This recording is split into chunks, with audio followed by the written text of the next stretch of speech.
Hello everybody, welcome back to the channel. It is me, Jordan Young. It's another certified hood classic. Welcome back. We're gonna catch up on some sneaker stories. We're gonna start off by talking about this shoe right here because there's an interesting topic of debate, I feel, with this shoe. We're talking about the Jordan 6 Reverse Infrared, which is set to release next year. We have seen some images showing that it's going to be coming with sample tags and a different box to regular Jordan 6s that we've seen in the past. Now, if you guys don't know, this shoe, the Reverse Infrareds, is a legendary sneaker in the sneaker community. If you've been tapped into the game, if you've been about J's for the last 20 odd years plus, you'll know all about this shoe. Now, the reason they're called the Reverse Infrareds, if you're wondering, is because the Nike Air on the back is embroidered in the infrared stitching and not the black stitching that we're used to. And so if you or anyone you know has this shoe from the early 2000s, there's a good chance you either have a lot of money or you have a lot of fantastic connections. This shoe inspired a whole bunch of customs over the years, given its grail tier status. And so they're gonna be coming out next year, apparently with a sample hang tag, the likes of which you tend to get on samples. They're also gonna come with a little stamp on the inside of the collar on the liner. As you can see here, it says property of whoever, Jordan, not for resale. This is a little bit of a nod to the sample stamp you generally see on the inside of samples. And they're also going to be coming with a different type of box, more of the brown box, which is emblematic of the types of boxes you sometimes see come with sample shoes, although in a lot of cases, samples don't tend to come with boxes. And so the question is this a good move? Do we like this? Is it a good play from Nike to reference the shoe's sample history and give us some of the sample attachments that we might otherwise get were we ever lucky enough to get an actual pair of samples? Or is this a little bit cheesy? Does it not fly in the face of what a sample is in essence? Because a sample in essence is not a shoe that's mass produced. It's the shoe that informs the shoe that essentially becomes mass produced. A sample by definition is unavailable to the public, whereas these are going to be made wholly available to the public and are indeed going to be mass produced. So they are anything but samples. So is this like a tokenistic gesture from Nike to play to the emotions of sneakerheads that understand this history? Or is this a little bit of a naff move, a cheesy move, an L, so to speak? Let me know what you guys think down below. I know some people out there are gonna be like, bro, who cares? You're talking too much, bro's yapping. But this really is a debate for, I wanna say, maybe the more learned or the more tapped in sneakerheads. Feel free to sound off. Right, we've got a first look, or I think it's a first look, I'm not sure. Have we seen these before? We've got the Toro Bravos, the Jordan 4s. These things are supposed to be dropping next year. We've been waiting for this retro for some time now. These potato pics courtesy of XC Sneaker. A lot of you guys have messaged me over the past year or two asking about XC Sneaker. I have chatted to the bro privately before. I have not seen any solid proof that what he's posting up are reps. I know some people have had some problems dealing with him because he sells a lot of early pairs.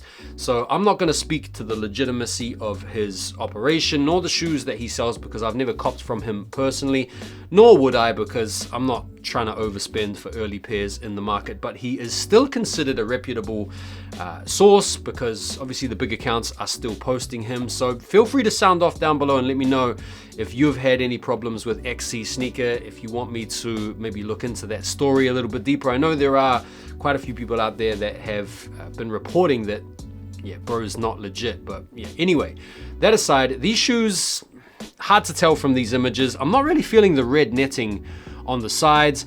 I also can't tell whether or not it's a Jumpman on the back or the Nike Air on the back. That's another interesting debate, to be honest. Do we want retros like this with the Nike Air on the back, or should we just keep the Nike Air for the OGs and the collabs? That's another interesting topic of debate. But to be honest, I'm not really that bothered about these. I've had a couple of pairs of Toros over the years. I've sold them. I feel like you can still find cheap used pairs on the market right now. If you really wanted a pair, you could come up. Brand new pairs are probably going to be on their way to crumbling. But yeah, are you excited for this release or not? Let me know. Right, so let's talk about this story here. Salehe Bembury reveals that he turned down a Nike deal involving LeBron. So according to the Wall Street Journal, Salehe Bembury revealed that Nike offered him a multi-pronged partnership involving LeBron James and Converse, but he turned it down to start his own brand instead. And this article comes off the back of Salehe launching his latest shoe, which went live last week. You could get them on raffle. I think the release date is upcoming. And this begs the question, man, is Salehe the man for turning down Nike and LeBron and Converse to go and start his other deal? I know a lot of people are going to want to bring up the fact that bro's still involved with Crocs and Puma, so he went ahead and snubbed Nike and LeBron for Crocs and Puma. Like, that's not a flex, surely. But yeah, the bro has bet on himself and he's got his own shoe brand. He's got his own collaborative partnerships. So I really don't have a bad word to say about Salehe, to be fair. I've seen some really good images of the Jordan 10 Shadows from Jay the Sneaker Guy. Bro, these things might be one of the best. I think this is the top 5 Jordan 10 colorway for sure. The Shadows are legendary. They look good. It's really good fall winter colorway. Materials look pretty nice on these. These shots are good. It's coming with the old school box. Definitely feeling this particular pair. Halloween season right around the corner. So we've got all the Halloween themed shoes coming out soon. Here's an official look at Nike's Frankenstein Nike Dunk Low. Bro, this colorway is cool, man. I like this colorway. The Frankenstein color motif with the olive green, you know, the dark, got the furry suede, got the stitching. Bro, it works, man. This might be one of the coolest Halloween dunks we've seen in some time. Maybe even since the Mummy dunks. Had a look at the undefeated Friends and Family Timberland field boots here, courtesy of ATATF. Bro, these are cool, man. Autumn season, winter season, got the Vibram touches. Olive green, undefeated color, goes hard. Bro, they could have brought these to the market. They could have made themselves some bread with this release. I would have been quite happy to look at taking a pair of these had they released. Right, so Salomon are teaming up with Mowalola and Margiela on a couple of sneakers, the ACS Pro and the XT6. These things look nice. ACS Pro's nice colorway with the yellow and the black, sort of Bumblebee vibes. They look a little bit more technical than what we're used to. It's a good looking shoe. I can't deny that fact. There is also a white and black colorway of the XT6, as well as a black and reds, and then an all whites on the ACS Pro as well. But bro, the retail is $480, which is way too much for someone like me who does like a pair of Salomons. Why pay $480 for some Margielas when you can basically get a pair for $80 in the sales right now? But obviously these are directed at that Mowalola Margiela customer who is pretty used to just getting absolutely finessed. I've had a really good look at the Mojave Air Jordan 11, which are part of the whole Air Jordan pack, or the series of limited Jordans that are going to be coming out in the next few months. What do you guys think about this shoe? Because these are growing on me, I've got to say.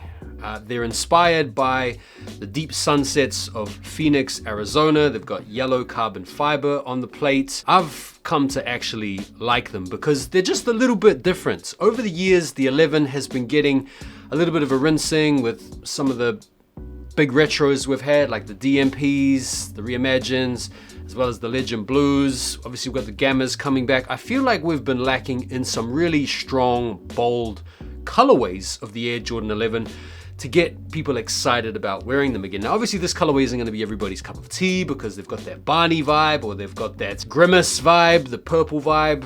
They're not going to be to everybody's taste, but I'm not mad at these. I actually kind of like these. I feel like if you're going to rock an 11, why not go for a bold one? Hot take, one of my favorite 11s of all time, arguably one of the best, have got to be these, man, the Pantons or the Gift of Flights. These are fire. Had some really good looks at the Nike SB Air Max 95 collaboration with Eric Costin. These things are dropping this holiday season. They've got the navy, yellow color blocking, and then they have Nike in tie at the forefoot, which is a nod to Costin's Thai heritage, his place of birth. These things are giving that Indiana Pacers energy, that Michigan type energy with the colorway. Very cool shoe. Listen, I'm a bit of a convert to the Air Max 95 thanks to the SB tooling. I have been rocking the cactus flowers a lot recently, and it's so good to finally have an Air Max 95 that, at least for me, in my opinion, is way more comfortable. That is one of my favorite shoes to release this year, and these things look clean as well. I'm definitely going to be up for these if they drop in the UK. We have another colorway of the Air Max 1000. Now this shoe has been really popularly received. I have been loving wearing these things, but they've been very hard to get. These things were very limited, same with the black pair, but remember I told you guys when I reviewed these that more pairs are going to be coming out. I feel like they're going to make them a little bit more available as the days wear on. This pair here, the lilac colorway, is supposed to be available on October the 16th, which is very soon, exclusively on the Zellerfeld website. So yeah, a couple of days you're going to be able to enter into the raffle for these. It's a strong colorway, it's a bright colorway. Again, a little bit like those 11s. It's on that Barney / Grimace tip, but what I will say about them if you do go for a pair is go true to size or at least a half size up. Very comfortable shoe, big fan of what Zellerfeld are doing. So this is an interesting collaboration, probably not one for the likes of you and me, but the Real Housewives have a Reebok collaboration coming. Bro, it's on the Club C. There's 5 different colorways, and all of the colorways correspond to the 5 cities that feature in the popular reality TV show. These are all going to be available from the 27th of this month. There's a 6th shoe as well, which is inspired by BravoCon. I mean, let's just take a quick look. So you've got the New York City colorway, which is like basically like a bread type colorway. What's this? Potomac, pretty nondescript white creamy pair. Salt Lake City, sort of Utah Jazz with the purple. You've got Atlanta with the pink or the peach. Beverly Hills, bit more flashy with the metallic silver.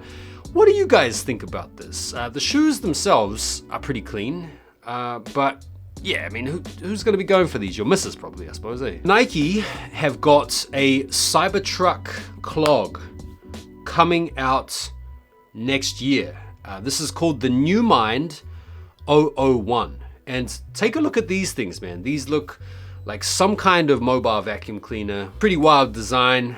Interesting outsole as well, with these little circular beads that seem to be protruding, maybe to give you a slightly different feel on the ground. So there's going to be some interesting technology as well as some interesting explanations around how these rides. But yeah, what do you guys think? That's an interesting shoe. Okay, new collaboration alert with Jordan Brand and Mowalola.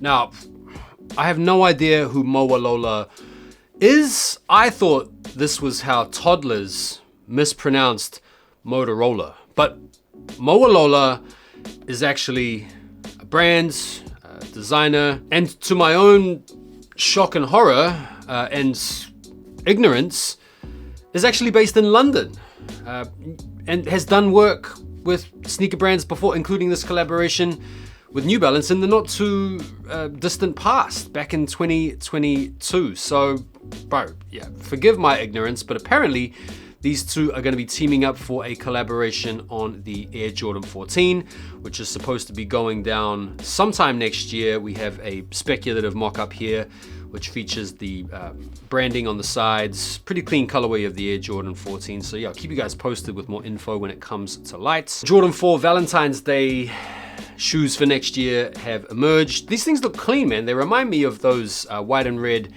Jordan 4s we had a few years ago. I can't remember the name of them off the top of my head, but yeah, these look clean, man. They look a little bit kind of vintage. Shape looks good, materials look good. They don't like scream Valentine's Day apart from the obvious color blocking, or do they? Oh, actually, they have a little bit of a glossy finish on the midsole. Okay, that to me is a little bit more of an L. If they were a little bit more matted out on the midsole, I'd probably be quite keen on these because they look kind of nice. They've got little lips on the inside of the tongue there. Yeah, not too bad. Another colorway of the Nike SB Air Force 1 has come to light, a light chocolate. This complements the Yuto Hori Gomez we were talking about as well before. These are supposed to be dropping not till like next fall, so still some ways away. Got the speculative mock-up here, which I think would be good. I'd be interested in the Air Force One SB. The GT Future Nike, the basketball shoe we're all sick of seeing on Wale's feet, that we'd all like to get our hands on a pair, I'm sure, just to try them out. They're teaming up with Division Street to bring us a Ducks of a Feather GT Future, so no specific images to go off. Supposed to be some kind of a metallic silver and black colorway. I would imagine with maybe a little bit of Ducks branding or something. So yeah, stand by for more info on those. Right, so to finish off, let's talk about some of the sneakers dropping this week you guys might want to keep an eye out for. October the 15th, you've got the Jar 3s in the mink brown colorway. Nice pair. I feel like these would probably be a good pair to cross over for the casual wear, given that color blocking is quite nice for the autumn and winter season ahead. You got the Bad Bunny Mercedes AMG GT Racer. Cool pair if you're into that whole motorsport look. A whole bunch of New Balances releasing, some Clots, Adidas are releasing as well. Another pair of Jar 3s there as well. Man, so much dropping. October the 16th, the Nigo Nike Air Force 3 collab. I would have thought they'd be relatively easy to cop. I know they have been somewhat popular because some retailers have had them and sold out. And then you've got the Mowalola Margiela Salomons we were talking about a little bit before. I feel like you could probably wait for those to go on sale in most cases. Got a couple of pairs of the Vomero Premium, blue tints, and then a barely green coming out on October the 16th. Then you've got the Jordan 40 medium olives dropping on October the 16th as well. Probably the big release that most people are keeping an eye out for are the Jordan 17s, the Infinite Archives in the beach colorway. And that about does it for today's episode. Guys, do me a favor, if you want to support the channel, please consider going over to my Patreon and becoming a member so you can help me in my quest to continue to bring you guys entertainment here on YouTube. I'd also appreciate it if you guys would go and give my second channel a follow if you are into all things golf, as well as dropping me a follow over on IG. Thank you guys for watching. I'll see you on the next one. Take care for now, and peace.